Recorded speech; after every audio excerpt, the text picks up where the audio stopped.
உங்கள் ஆதரவால் வளர்ந்து வரும் இளைய பாரதம் செய்தி ஊடகம் மேலும் ஆக்கப்பூர்வமான மாற்றங்களை மேற்கொள்ள இருக்கிறது. எங்கள் முயற்சிகளுக்கு ஆதரவு அளிக்க விரும்பினால் திரையில் தெரியும் QR கோடை ஸ்கேன் செய்து நீங்கள் விரும்பும் தொகையை உங்கள் பங்களிப்பாக வழங்கலாம். அவ பேர் என்ன? இசை வாணியா? அவ இசை வாணி இல்லை, இசை சாணி. அதே சாணியில் முக்கி அதே செருப்பை கட்டி என்ன பாடுவியா பாடுவோம், அந்த பாடின வாயிலே அடிக்கணும். பெரியார் பேத்தியான். பெரியார் அவங்க அப்பா யாரு? பெரியார் தப்புனா? இந்த மாதிரி பாட்டை அலோ பண்ணதே தப்பு. யூடியூப்லேயே அப்போவே பிளாக் பண்ணியிருக்கணும். ரொம்ப மோசமான வார்த்தைகள், அதாவது இவ்வளோ கொச்சப்படுத்தி பேசுறதுக்கு விட்டு இருக்கவே கூடாது. ஃபஸ்ட்டு பெரியாரோட பேத்தி சொல்கிறார், பெரியாரே இருந்திருந்தால் அவளை கழுத்தை பிடிச்சி வெளியில் தள்ளியிருப்பார். இந்த லேடியை பொறுத்த வரைக்கும் எங்கே பார்த்தாலும் இந்துக்கள் காரி துப்பணும். பொதுவாக இந்துக்கள்னாலே கொஞ்சம் இழிச்சுவைத்தனமாக நினச்சிட்டு இருக்காங்க. ஆனால் இந்துக்களுக்கு வந்தளிச்சா என்ன நடக்கும்னு இவங்களுக்குலாம் புரிய மாட்டேது. ஒரு கிறிஸ்டின்னு தூண்டுதுனால அந்த பொம்பளை மாதிரி பண்ணுதான்னு தெரியல. இந்த மத மாற்றம் ஏற்கனவே நிறைய பண்ணிட்டு இருக்காங்க இந்த கிறிஸ்டின்ஸ். எங்கே பார்த்தாலும் ஐயம் சாரி ஐயப்பான்னு பாட வேண்டிய அவசியமும் கிடையாது. ஏன்னா அந்த அம்மா கிறிஸ்டினை பற்றி இயேசுநாதரை எல்லாரும் இது பண்ணுங்கன்னு சொல்லி அந்த அம்மா வேறு பாட்டு போனாங்க. அதுக்கப்புறம் அது இல்லாமல் பெரியார் பேத்தினாங்க. பெரியார் பேத்திக்கும் கடவுள் நம்பிக்கை இல்லாத பெரியார்.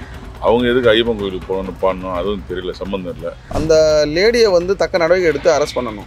இதே இந்துக்கள் யாராவது குரல் கொடுத்தா மட்டும் கொந்தளிச்சு எழுதுற இந்த திமுக அரசு, அப்போது இந்துக்களை குறை சொல்லும் போது ஏன் முதலமைச்சரே அப்படி தான் பண்ணுறாரு. அவர் ஒரு இந்துக்கள் பண்டிகைனா வாழ்த்து கூட தான் சொல்ல மாட்டுறாரு. அதெல்லாம் பார்த்தா மற்றவங்க அப்படி தான் பேசுவாங்க. சிலுவை டாலரை மாட்டினுக்கிற இவளுக்கு ஐயப்பன் மேலே என்ன பக்தி? ஐயப்பனை பற்றி பாட வேண்டிய அவசியம் என்ன இருக்குது?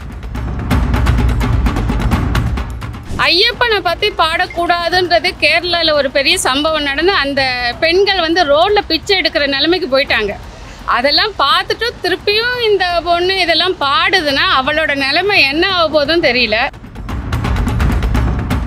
திருமாவளவன் பொறுத்த வரைக்கும் நிறம் மாறுற பச்சோந்தி சொல்லலாம். அவர் எந்த அரசியல் வேணும்னா சிதம்பரம் கோவில் உள்ள போவார், இல்லைன்னா சிதம்பரம் கோவிலுக்குள்ளே போகிறவங்கள திட்டுவார். அதுதான் அவரோட பொழப்பு. அசிங்கமான பொம்மைகள் அது இந்து கோயில்னு சொன்னதெல்லாம் அவர் ஏற்கனவே அவர் சொன்னது தான். அவருடைய விமர்சனம் ஏற்கனவே இருக்குது. அவர்கிட்ட போய் கேட்டால் அதுதான் சொல்லுவார் அவர். இப்போ அந்த மாதிரி அவங்கள வேணால் சிலுவை பற்றி இயேசுநாதரை பற்றி எதாவது பாட சொல்லுங்கள், அப்போ அந்த மாதிரி வார்த்தையை அவர் சொல்லுவாரான்னு கேட்கணும்.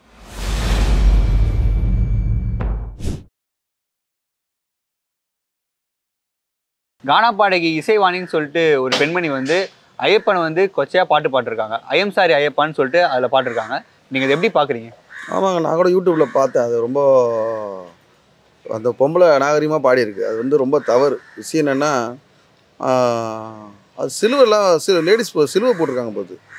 ஒரு கிறிஸ்டின்னு தூண்டுதுனால அந்த பொம்பளை மாதிரி பண்ணுதான்னு தெரியல. இந்த மத மாற்றம் ஏற்கனவே நிறைய பண்ணிகிட்டு இருக்காங்க இந்த கிறிஸ்டின்ஸ். எங்கே பார்த்தாலும் சர்ச்சிலையும் சரி பிரியாணியை போட்டு இந்துக்களை வசிப்படுத்துது. அப்புறம் இந்து ஏழை மக்கள்லாம் இருக்காங்க பார்த்தீங்களா, அவங்களெல்லாம் வீடு வீடாக போய்ட்டு கேன்வாஸ் பண்ணி உங்களுக்கு நாங்கள் பிரியாணி போடுறோம் சண்டே ஆனால் அந்த மாதிரிலாம் சொல்லி கூப்பிட்டு போய்ட்டு கிளாஸ் எடுக்கிறோம், இந்த இலவச வகுப்பு எடுக்கிறோம்னு சொல்லி மத மாற்றம் செஞ்சு ஜபம் பண்ண வைக்கிறது. இந்த மாதிரி இழிவான வேலைலாம் இந்த இந்து சமுதாயத்துக்கு எதிராக இந்த கிறிஸ்டின் சமுதாய மக்கள்லாம் நிறைய செஞ்சிட்ருக்காங்க. பொதுவாக இந்துக்கள்னாலே கொஞ்சம் இழிச்சுவைத்தனமாக நினச்சிட்டு இருக்காங்க. ஆனால் இந்துக்களுக்கு வந்தளிச்சா என்ன நடக்கும்னு இவங்களுக்குலாம் புரிய மாட்டேது.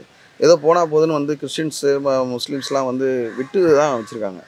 ஆனால் எல்லாருமே இங்கே ஒரு பாமர மக்கள் எல்லாருமே பார்த்திங்கன்னா ஒரு மதமாரமாக இங்கே மதமாற்றத்தோடு யாரும் இங்கே பழகலை.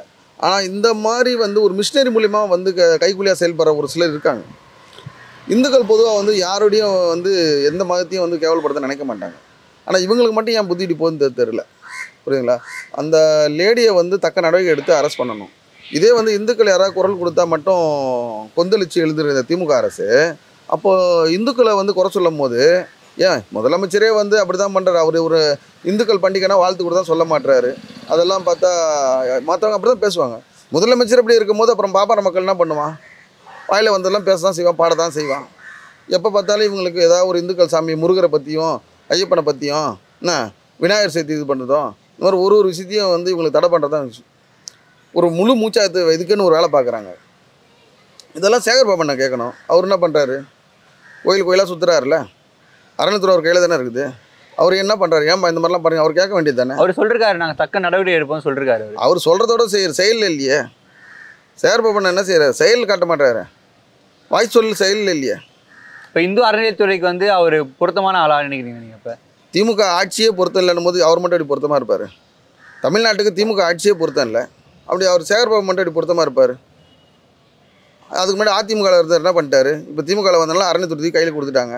இதெல்லாம் முதல்ல இந்த ஆட்சி மாறணும். ஆட்சி மாற்றமானால் தான் எல்லாமே நடவடிக்கை எடுக்க முடியும். புரியுங்களா? இது வந்து ஒரு இந்து நாடு, புரியுங்களா? ஸோ இந்துக்கள் வந்து இந்து உணர்வு உள்ளவங்க மட்டும் தான் இங்கே ஆட்சி புரியணும். அதுக்கு கட்டாயம் பிஜேபி ஆட்சியில் வந்தால் ஓரளவுக்கு ஒரு மாற்றம் கிடைக்கணும். அண்ணாமலையுடைய தலைமையில் பிஜேபி ஆட்சி வந்தால் ஒரு நல்ல ஒரு ஆட்சி நடக்குன்றது எங்களோட நம்பிக்கை. நிறைய பேர் விரும்புகிறாங்க, புரியுங்களா? இந்த திமுக திராவிட கட்சியில் ஒரு கொஞ்ச நாளைக்கு அப்படி ஒத்தி வச்சு பிஜேபி கையில் ஆட்சியை கொடுத்து மக்கள் வந்து பார்க்கணும், எங்களுடைய ஆசை தான். நான் எங்கள் குடும்பத்துலேருந்து ஒரு 100 வருஷமாக சபரிமலைக்கு போயிட்டுருக்கோம். இந்த மாதிரி பாட்டை அலோவ் பண்ணதே தப்பு. யூடியூப்லேயே அப்போவே பிளாக் பண்ணியிருக்கணும். ரொம்ப மோசமான வார்த்தைகள், அதாவது இவ்வளோ கொச்சப்படுத்தி பேசுறதுக்கு விட்டு இருக்கவே கூடாது ஃபஸ்ட்டு. இன்னொன்று என்னென்னா, அந்த லேடி பேர் வந்து இசைவாணி சொல்கிறாங்க. வாணின்றதே இந்து மதத்தின் சரஸ்வதி தாயோட பேர். அந்த அம்மா வேணால் இசை மேரின்னு வச்சுக்கலாம், வேறு ஏதாவது வச்சுட்டு பாட ஆரம்பிச்சிருக்கலாம் ஃபஸ்ட்டு. ரெண்டாவது என்னென்னா, ஐயப்பனை பற்றி பாடக்கூடாதுன்றது கேரளாவில் ஒரு பெரிய சம்பவம் நடந்து அந்த பெண்கள் வந்து ரோட்டில் பிச்சை எடுக்கிற நிலைமைக்கு போயிட்டாங்க. அதெல்லாம் பார்த்துட்டு திருப்பியும் இந்த பொண்ணு இதெல்லாம் பாடுதுன்னா அவளோட நிலைமை என்ன ஆக போதுன்னு தெரியல. அது ஃபஸ்ட்டு. செகண்ட் வந்து அவன் சொல்கிறது தப்பு தான், அவங்கன்னு சொல்லணும், அவன் தான் சொல்லணும். இந்த நேரத்தில் ஐயப்பன் பொறுத்த வரைக்கும் இன்றைக்கி நேற்று இல்லை, பல ஆயிரம் வருஷங்களுக்கு முன்பே பக்தியோடையும் அங்கே நிற்க இடம் இல்லாமல் போய் கும்பிடுற பக்தர்கள் நிறைஞ்ச கடவுள் அவர் கலியுக கடவுள்னு சொல்லுவாங்க. அப்படிப்பட்டவரை இவ பேசின விதம், அவங்க மலைக்கு போகிறவங்க எடுக்கிற விரதங்களை பற்றி பாடின விதம் வந்து ரொம்ப அசிங்கமானதும் ரொம்ப கொச்சப்படுத்த வார்த்தையில் அவள் யூஸ் பண்ணியிருக்கா. அதுக்கு வந்து பெரியார், பெரியாரோட பேத்தியும் சொல்கிறார், பெரியாரே இருந்திருந்தால் அவளை கழுத்தை பிடிச்சி வெளியில் தள்ளியிருப்பார். ஏன்னா அவர் வந்து ஜாதிய மறுப்பு, ஜாதிகளோட இது தாழ்த்தப்பட்டவரை கோவில்களுக்கு கொண்டு போகணும், எல்லாருக்கும் சம உரிமை வேணும் தான் போராடினரே தவிர கடவுளை அவர் வேண்டாம் சொன்னதில்லை. கடவுள் வந்து மறுப்பு அவருக்கு கிடையாது. அதை இப்போ திராவிட கட்சிக்காரங்க வேணால் அந்த பற்றி பேசியிருக்கலாம் தவிர அவர் எடுத்த கொள்கை வந்து கடவுள் மறுப்பு கிடையாது. ஜாதிகள் தாழ்த்தப்பட்டவங்க இல்லாதவங்க எல்லாரும் சமமாக கோவில்களுக்கு கொண்டு போகணுன்றது அவரோட கொள்கையாக இருந்துச்சு. அதை இப்போ பொலிட்டீஷியன்ஸ் சந்தர்ப்பவாதிங்க இப்படியெல்லாம் பேசிகிட்டு இருக்காங்க. இந்த லேடியை பொறுத்த வரைக்கும் எங்கே பார்த்தாலும் இந்துக்கள் வந்து காரி துப்பணும், என்னோட மனசாட்சி இது பகன்னு சொல்கிறேன். ரொம்ப ரொம்ப மோசமான வரிகள். இதை விட்டுட்டே இருந்தால் இந்துக்களுக்கு சொர்ணையே இல்லைன்னு ஆகிடும். இந்துக்கள் யாருமே சொர்ணை இல்லாதவங்க, நம்ம எப்படி வேணால் பேசலான்ற மாதிரி அசிங்கமாகிடும்.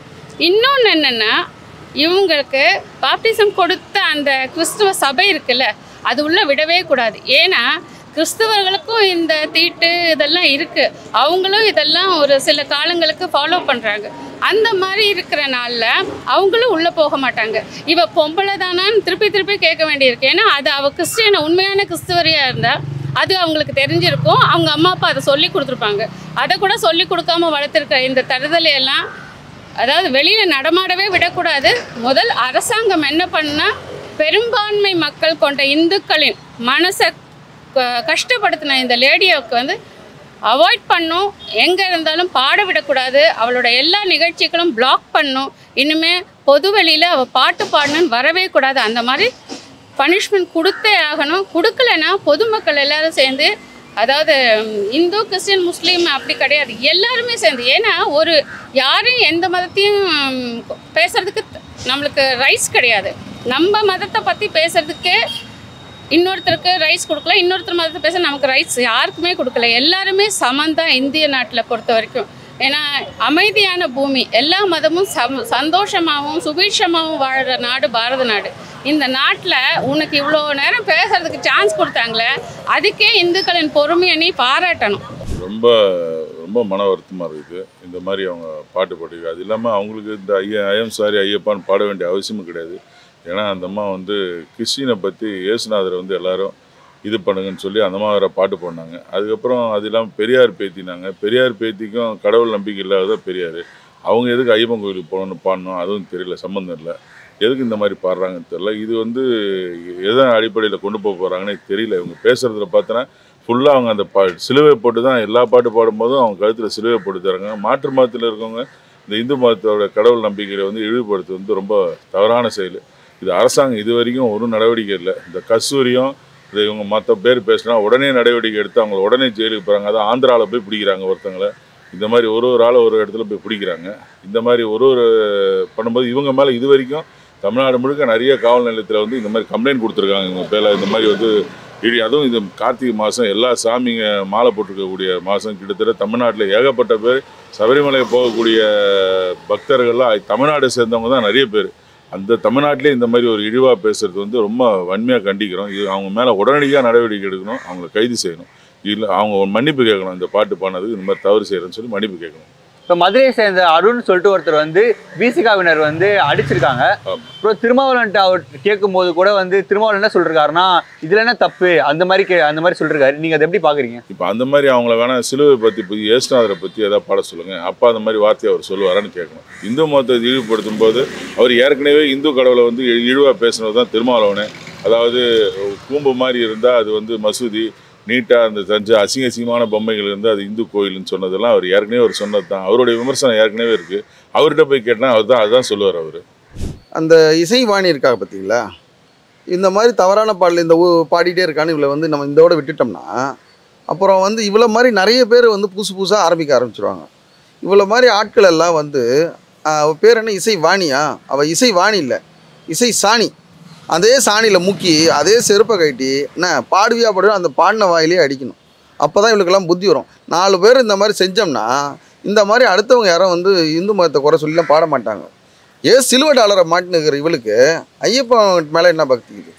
ஐயப்பனை பற்றி பாட வேண்டிய அவசியம் என்ன இருக்குது? அதுக்கு இதுக்கு இவ்வளோ சம்மந்தம் இருக்குதா? இவளை வந்து ஐயப்பன் கோயிலுக்கு வந்து உள்ளே என்ட்ரி கொடுக்க சொன்னாங்களா? பெரியார் பேத்தியான். பெரியார் அவங்க அப்பா யார்? பெரியார் தப்புனா அப்போ இவ வம்சத்தையும் இவ வந்து தவறாக பேசுகிறான். அவளோட பிறப்பையே அவள் தவறாக பேசிக்கிறான். இந்த மாதிரி பிறப்பு தவறாக பேசுகிறோம்னா இந்த மாதிரி தான் இந்துக்களை வந்து தவறாக கொச்சையாக பேசுவாங்க. ஸோ அவள் பிறப்பை வந்து முதல்ல திருத்தி சொல்லுங்கள். அதுக்கப்புறம் வந்து எந்த கோயிலில் நுழையலான்றதை பார்த்துக்கலாம். சரிங்களா?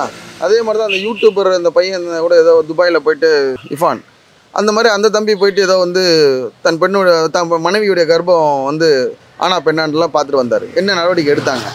அதை வந்து ஆக்ஷன் எடுப்போம்னு சொல்லியிருந்தார். அதுக்கப்புறமேட்டு நம்ம தொப்புள் கொடியை கட் பண்ணால் அடுத்தது அதுக்கு ஆக்ஷன் எடுப்பேன்னு சொல்லிட்டு கடைசியில் அதையும் செய்யாமல் அந்த மருத்துவமனை மேலே ஆக்ஷன் எடுக்கிறாங்க. ஸோ இதுக்கெல்லாம் வந்து பெர்மிஷன் வந்து கொடுக்குறவங்க இதெல்லாம் நடவடிக்கை எடுக்க மாட்டாங்க. மாற்று கட்சியில் ஏதாவது யாராவது பேசிட்டாங்கன்னா இவங்க வந்து உடனே வந்து அவங்கள வந்து எங்கே இருந்தாலும் தேடி கண்டுபிடிச்சி முதல் நடவடிக்கை எடுக்கணும்னு ஒரு தீவிரமாக வேலை பார்க்குறாங்க. இதுக்கு காவல்துறையை வந்து இவங்க பயன்படுத்திக்கிறாங்க. காவல்துறை அழகாக அவங்க வேலையை செஞ்சு தான் இருக்காங்க. ஆனால் அந்த அரசாங்கத்தோடைய அதிகார துஷ்பிரயோகம் காவல்துறையை சரியான முறையில் வேலை செய்ய விட மாட்டுது. காவல்துறையை அவங்க கையை கட்டி போட்டு வச்சுருக்காங்க. புரியுதுங்களா? அவங்க ஃப்ரீயாக விட்டுறணும். முதல்ல காவல்துறையை வந்து ஸ்டேட் கவர்மெண்ட்லேருந்து நீக்கணும். சென்ட்ரல் கவர்மெண்ட் கண்ட்ரோலில் கொடுத்துடணும் காவல்துறையை. இது எல்லாரும் வந்து பொதுமக்கள் எல்லாருமே கோரிக்கையாக வச்சு காவல்துறை வந்து சென்ட்ரல் கவர்மெண்ட்டில் இது கண்ட்ரோலில் கொடுத்துட்டாங்கன்னா எந்த பிரச்சனையும் வராது. இதுதாங்க முதல்ல இந்த மாதிரி பாடுற இந்த லேடிஸ் எல்லாம் வந்து இவங்க நடவடிக்கை எடுக்கலைன்னா பொதுமக்கள்லாம் சேர்ந்து ஆர்ப்பாட்டம் பண்ணி இவங்க மேலே நடவடிக்கை எடுக்கிறதுக்கு அதுக்கு ஒரு முக்கியத்துவம் தரணும். அது எதாவது மாற்று கட்சியாவது இது மாதிரி செய்யணும். இந்த பிஜேபி கட்சியெலாம் என்ன தான் பண்ணுதுன்னு தெரியல. இது அட்லீஸ்ட் அவங்களே செய்யலாம். இதுக்கு அவ மேலே வந்து நடவடிக்கை எடுக்கிறதுக்கு பிஜேபி கட்சியெல்லாம் சேர்ந்து போய் மறியல் பண்ணணும். இந்து முன்னணி இந்த மாதிரி கட்சியெல்லாம் இவங்கெல்லாம் சும்மா இருக்காங்க. இதெல்லாம் பாடிட்டு இருக்கலாம் இவர் விட்டு வச்சுருக்காங்க. இவங்கெல்லாம் வாயை மூடிட்டு இருக்கிறனால தான் இந்த மாதிரி இந்த சாணி ஈனிலாம் வந்து பாடிட்டு இருக்காளுங்க. இவளெல்லாம் வீட்டாண்ட போயிட்டு கல் எடுத்து எரிஞ்சு இன்னொரு வாட்டி பாடுவேன்னா அடுத்தடி இவங்களுக்குலாம் பயம் வந்துடும், பாட மாட்டாங்க. இப்போ மதுரையை சேர்ந்த அருண் சொல்லிட்டு ஒரு நபர் வந்து பிசிகா பிரமுகரை வந்து தாக்கியிருக்காங்க. அதை எப்படி பார்க்குறீங்க? அப்புறம் திருமாவளவன்கிட்ட கேட்கும்போது இதெல்லாம் ஒரு ப்ராப்ளமே இல்லையே, இதெல்லாம் பேசுகிறோம் தப்பு இல்லையே அப்படி சொல்லியிருக்காரு. நீங்கள் அதை எப்படி பார்க்குறீங்க? திருமாவளவன் பொறுத்த வரைக்கும் நிறம் மாறுற பச்சோந்தி சொல்லலாம். அவர் எந்த அரசியல் வேணும்னா சிதம்பரம் கோவில் உள்ள போவார், இல்லைன்னா சிதம்பரம் கோவிலுக்குள்ளே போகிறவங்கள திட்டுவார். அதுதான் அவரோட பொழப்பு. அவரை வந்து புறவையில் கிறிஸ்டியன் சொல்கிறாங்க, இல்லைன்னா இந்து சொல்கிறாங்க. அவருக்கே அவர் என்ன மதத்தில் பிறந்திருக்கேன் வாழ்கிறேன் எந்த இதில் இருக்குன்னு அவருக்கே தெரியல. அவர் இதை பற்றி என்ன சொல்லுவார்? அவங்க ஆட்களுக்கு வந்து பொம்பளைங்களை போய் சைட் அடித்து கல்யாணம் பண்ணிட்டு வாங்கடா, நல்ல நல்ல ஜாதியில் பொண்ணுங்களை கட்டிட்டு வாங்கடான்னு அப்படியே தப்பான அட்வைஸ் எல்லாம் பண்ணுற மனுஷன் அவரை போய் எந்த கணக்கில் வைக்கிறது? முதல்ல அவரே வந்து இந்துக்கள் விரோதி தான், இந்துக்கு விரோதமானவர் தானே. அவர் தான் அவர் நிறைய விமர்சனம் பண்ணியிருக்காருல்ல, இந்து கோயிலை பற்றிலாம் விமர்சனம் நிறைய பண்ணியிருக்காரு. அவரோட பேட்டிலாம் நிறைய பார்த்துதான் தெரிஞ்சிருக்கும். அவர் பிசிகா தலைவர் வந்து பார்த்திங்கன்னா இது வரைக்கும் அவர் எந்த கோயிலில் வந்து சப்போர்ட்டாக பண்ணியிருக்காரு. அவர் சில சிலைகள் எல்லாம் வச்சு வர்ணிச்சு, கோயிலுடைய சிலைகள் எல்லாம் வச்சு வர்ணிச்சுலாம் பேசுகிறாருல்ல. அப்போ இந்து கோயில் சிலைகள்லாம் வர்ணிச்சு பேசுறதுலாம் தவறு தானே. அவரே அப்படி பேசும்போது அப்புறமேட்டு என்ன சொல்லுவார், இந்துக்கள் வந்து வீரம் இல்லாதவங்க, அவங்க பெண்கள்லாம் வந்து சாதாரண இவங்க தான் வீரமானவங்கன்னு சொல்லி ஒரு சில ஒரு கமெண்டில் ஒரு கொச்சையான விஷயம்லாம் ஒரு தலைமையில் உள்ள தலைவர் அப்படி பேசக்கூடாது. அவர் புரியுதுங்களா? இந்து மக்களை வந்து கொச்சைப்படுத்துறது இவங்களுடைய வேலையாக போச்சு. இதனால தான் வந்து பாமர மக்கள்லாம் வந்து இந்த பொண்ணு ஏதோ வந்து இப்போ தான் கானா பாட்டில் ஏதோ கொஞ்சம் அப்படியே டாப்பில் வந்து உடனே இது கையிலே வந்து ஒரு கொடுத்து இந்த மாதிரி பண்ணுன்னு இவங்க தான் தூண்டி விட்றாங்களோன்னு எங்களுக்குள்ள ஒரு தோன்றதெல்லாம் இருக்குது. இப்போ இந்த ஆட்சி வந்து இந்துக்கள் வந்து வெறுப்பு பிரச்சாரம் பண்ணுறாங்களா இல்லை நல்லா தான் பண்ணிருக்காங்களா? 100% வெறுப்பு பிரச்சாரம் தான் பண்ணுறாங்க. ஏன்னா இது வரைக்கும் நடவடிக்கை எடுக்கலையே. இது வரைக்கும் இந்த மாதிரி ஒரு நடவடிக்கை எடுக்கவே இல்லையே. இந்த மாதிரி நேரம் அவங்க மேலே நடவடிக்கை எடுத்துருக்கணுமே. இந்த மாதிரி இவ்வளோ பக்தர்கள் ஃபுல்லாக கம்ப்ளைண்ட் கொடுக்குறாங்க, இந்தியா முழுக்க கொடுக்குறாங்க. எல்லா இடத்துலையும் யூடியூப்பில் நிறைய பார்க்குறேன் நான். இது மாதிரி ஒரு சாமிங்களும் வந்து கம்ப்ளைண்ட் கொடுக்குறது, திட்டுறது, அதுக்கு எதிராக பாட்டு போடுறது, இது மாதிரி நிறைய எனக்கு நடந்துட்டு தான் இருக்கு. ஆனால் அந்த அம்மா மேலே இது வரைக்கும் வந்து நடவடிக்கை எடுக்கலையே. அது அப்படின்னா என்ன அர்த்தம் உங்களுக்கு? அதுலேயே இந்த ஆதரவாக இருக்குன்னு தான் அர்த்தம். இந்த ஆட்சி அவங்களுக்கு ஆதரவாக இருக்குன்னு தான் அர்த்தம். அதனால தான் இவ்வளோ தைரியமாக இது பண்ணுறாங்க. ஒரு வாட்டியும் இந்து கடவுளை திட்டி, ஏற்கனவே ஒருத்தன் யூடியூப் ரூட்ஸ்னு ஒருத்தர் பேசியிருந்தாங்க, முருகரை திட்டி அசிசியமாக கந்தசஷ்டி கவசத்தை பற்றி பேசியிருந்தாங்க. அப்போ அது மாதிரி இப்போ ஒரு வகையாக இந்த அம்மா வந்து இந்த மாதிரி பேசுகிறாங்க. கஸ்தூரிக்கு வந்து எதிராக இந்த கவர்மெண்ட் ஆக்ஷன் எடுத்தாங்க, இவங்களுக்கு ஏன் எடுக்கல? இன்னும் இது வரைக்கும் அதுவும் வரல. ஆமாம், அந்த அம்மா பிஜேபிக்காக வாய்ஸ் கொடுக்குறவங்க, அதனால் அவங்க மேலே ஆக்ஷன் எடுப்பாங்க. இது திமுக சப்போர்ட்டாக தானே பேசுகிறாங்க. விசிகாவுக்கும் திமுக சப்போர்ட்டாக பாடினால இது மாதிரிலாம் எடுக்க மாட்டாங்க. கஸ்தூரி அந்த அம்மா ஏதோ ஒரு அந்த தெலுங்கர் பற்றி ஏதோ பேசுனாங்க சொல்லி ஒரு பேட்டியில் பேசுனாங்க சொல்லி சொல்கிறாங்க. அதுக்கு அந்த அம்மா சரி அந்த அம்மா பேசுனாங்களா பேசல தெரியாதுங்க, பேசிட்டாங்க, என்ன மன்னிப்பு கேட்டாங்கன்னு வச்சுங்க. ஏதோ பேட்டியில் நான் வேறு எதுவோ சொன்னேன், நீங்கள் தவறாக புரிஞ்சுக்கிட்டீங்க, அந்த பேச்சுக்கு நான் வந்து சரிங்க உங்கள் பார்வைக்கு தவறாப்பட்டால் அதுக்கு நான் மன்னிப்பு கேட்டேன்னு சொல்லிட்டாங்க. அதை நிறுத்த வேண்டியது தானே. அதை விட்டுட்டு அந்த அம்மா கோர்ட்டில் போயிட்டு முன்ஜாமீன் வேணாலும் அதையும் வந்து ரத்து பண்ணி அந்த அம்மாவுக்கு வந்து குழந்தைங்களாம் ஏதோ பாவம் இருக்க போகுது. அந்த அம்மா போய் புழலில் வந்து போட்டு ஜெயிலில் ரிமாண்ட் பண்ணி வச்சுருக்காங்க.